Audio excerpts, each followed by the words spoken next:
Now, I got home on Wednesday.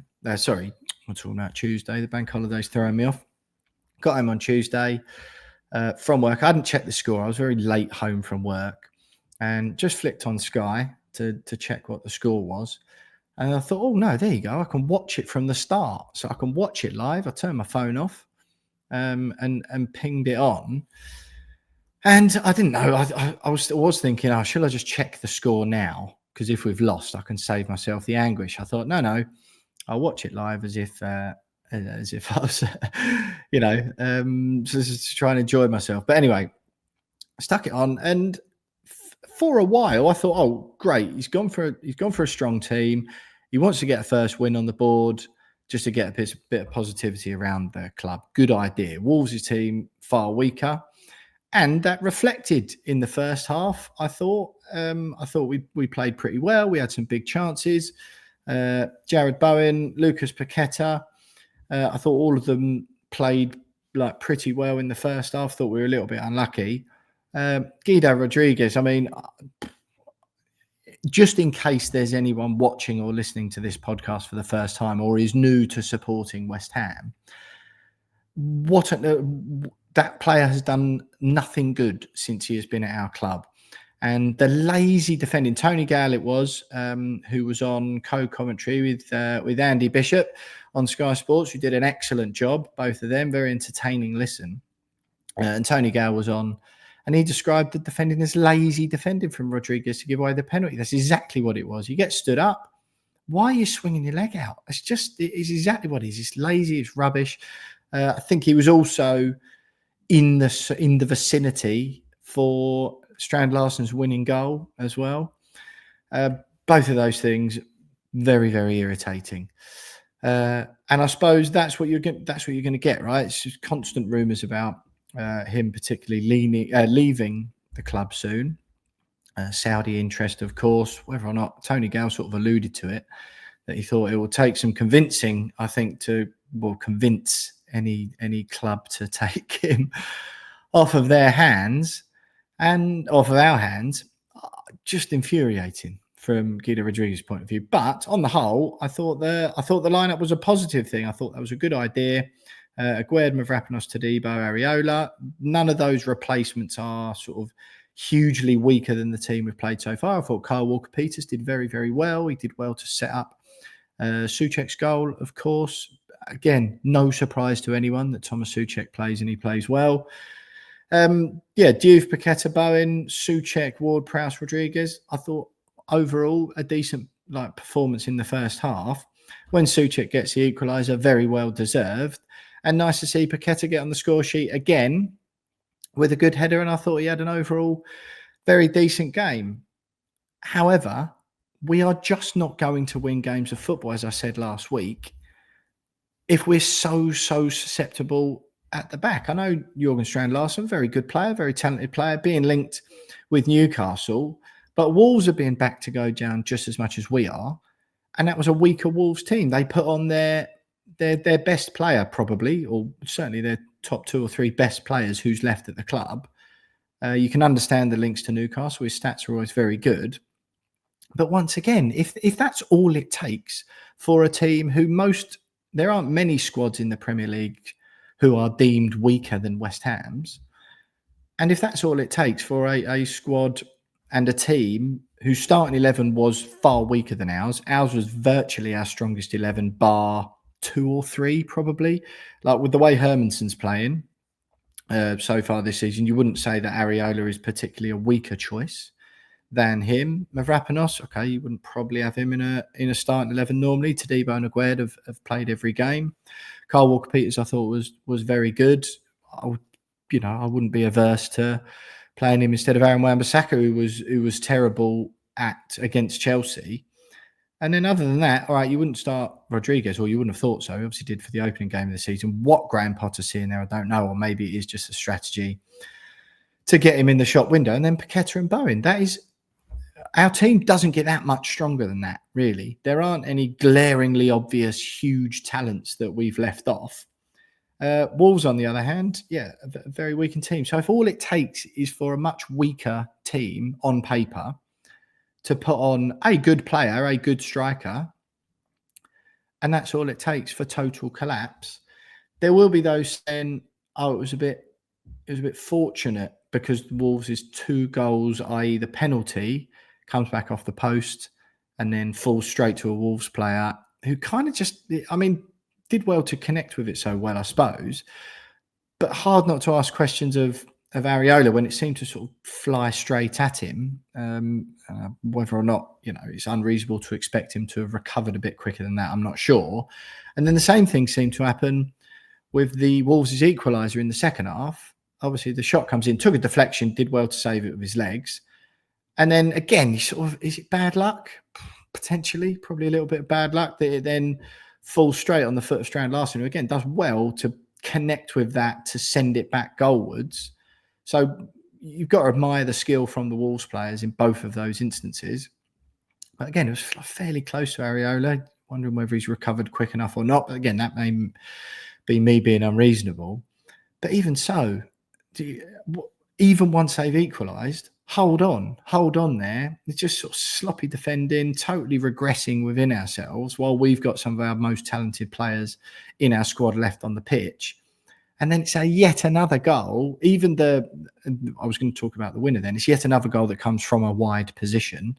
The Rodriguez penalty, the player comes in out wide. It's like the blueprint for how to beat West Ham is just have some good wingers, as we heard with Adam just now.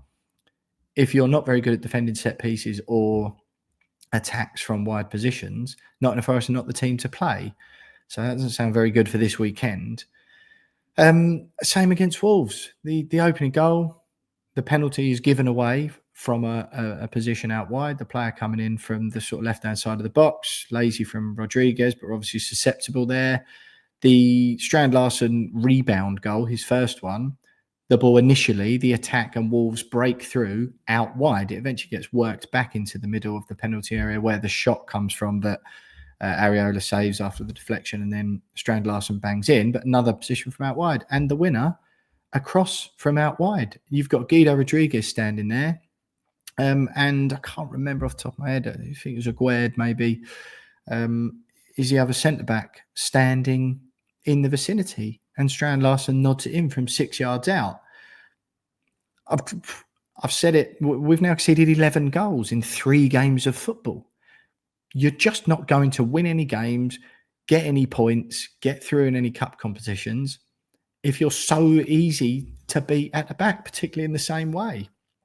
Really, really worrying stuff. And there's just no one's surprised. No one was surprised. And I think that's the saddest thing, and it's a word that's been used among lots of West Ham fans and across the media in recent times, is there's apathy. That's what it is. It's apathy. Obviously, a little bit of it was something that wasn't resembling apathy to be fair after the final whistle. Jarrod Bowen having a little bit of an altercation with someone or a group of people in the away end, it appeared. And firstly, if anyone's having a go at Jarrod Bowen, then never has anger and ire been aimed in a more incorrect direction. Jarrod Bowen, one of few people in the entire club who can hold his head up extraordinarily high for the way that he's conducted himself in his time at West Ham United, on and off the pitch. There were questions around whether or not he's quite the right character to be a captain, given that he seems somewhat more of a reserved individual, but he's leading by example. He certainly did that last season. Everyone knows my views on the total fallacy that it was to give Aaron Wan-Bissaka the Player of the Year award over Jarrod Bowen. And I think perhaps fans get a little bit used to him. I don't know.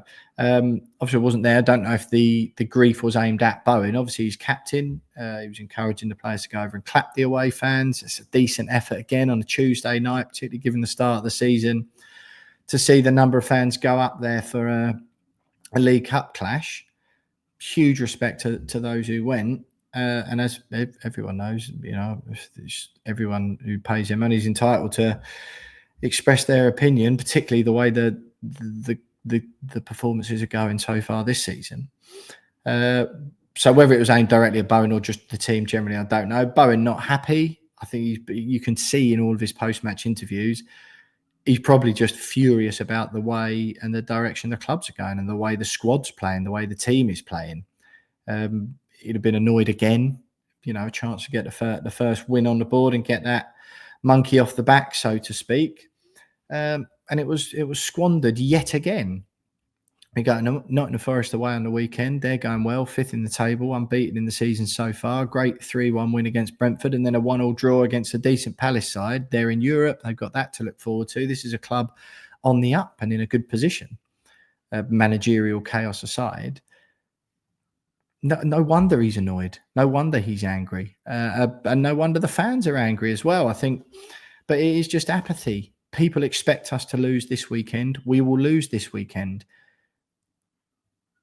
Even if we don't, is anyone filled with confidence that it's going to be a flash in the pan? How many points are we going to get over the next 6 or 7 games? Our fixtures, as we know, are pretty heinous. And everyone also, I think, feels trapped in this situation that sacking the manager and replacing the manager is also not the answer, given the sort of state of affairs that the club's in. Nottingham Forest away, Tottenham at home, Crystal Palace at home, Everton away, Arsenal away, Brentford at home, Leeds away. Okay, you'd like to think that we'd have half a chance of getting something against Brentford at home and Leeds away, another newly promoted side. Why not? Everton, new stadium, David Moyes, the story's written already for that one. Crystal Palace are a decent team. Tottenham, Kudus is getting a hat-trick when Tottenham come to town on September 13th. And Nottingham Forest are a good side, as I've just mentioned. No wonder. It really, really isn't good. It really, really isn't good at all. I think fans are so angry and upset and confused about where we go from here. Because where do we go from here? I don't think anyone really knows. If you've got any ideas or solutions or positivity, even if it's not based in any sort of realism, just blind optimism, I'll take at the moment, because it's sort of tough to find any and tough to see the light at the end of the tunnel. I think it'll be one of those seasons, as Adam said, as Adam alluded to just now. I think we'll probably have enough to stay up, just about. And he's totally baffled by the fact that that's a conversation that West Ham fans are having, given where we've been and given the perceived stature of the club, I think, to the wider football fans. I don't know how we're having it again. I don't know why we're having it again. Certainly not the world-class team for the world-class stadium, which is a line that everyone's wheeling out again. And it's sort of kind of inevitable, is it not? Look, me and James have done a lot on that this week. I hope you enjoyed the podcast after the Chelsea game. I had to drag James in from the pub to discuss it. So we hope you're grateful of that one. Thanks very much for listening. Thanks for everyone who's got stuck in the comments in recent times. What I do just want to do very quickly is remind you can follow us on socials at @WeAre_West Ham on Twitter. We Are West Ham Pod on Instagram. Do subscribe to our YouTube channel, please, at We Are West Ham Podcast. Just search that on YouTube. You'll find it quickly enough. Just want to run through, of course, as well, if you like getting things early, i.e. podcasts a day earlier than everyone else, and you don't like adverts, then you can listen to the We Are West Ham podcast or sign up at patreon.com/We Are West Ham podcast for less than £4 a month. You get 2 podcasts a week, the reaction show and the opposition view. You get them a day earlier than everyone else, and there's no adverts in it. So you can't say fair on that. What a good deal. I think I just want to run through some messages we've had across the socials. These ones are from socials. Are from Patreon, the most recent ones. Jim Odie. Just thinking some more on our recent managers. Slaven Bilic had an attacking style. David Moyes had a pragmatic style. Pellegrini had an attacking style. David Moyes had a pragmatic style. Julian Lopetegui, no one knows. And Potter, let's say it's progressive. Now, under Bilic, we signed Payet and Lanzini. Under Pellegrini, we signed Anderson and Haller, neither of whom fitted the way that Moyes wanted to play.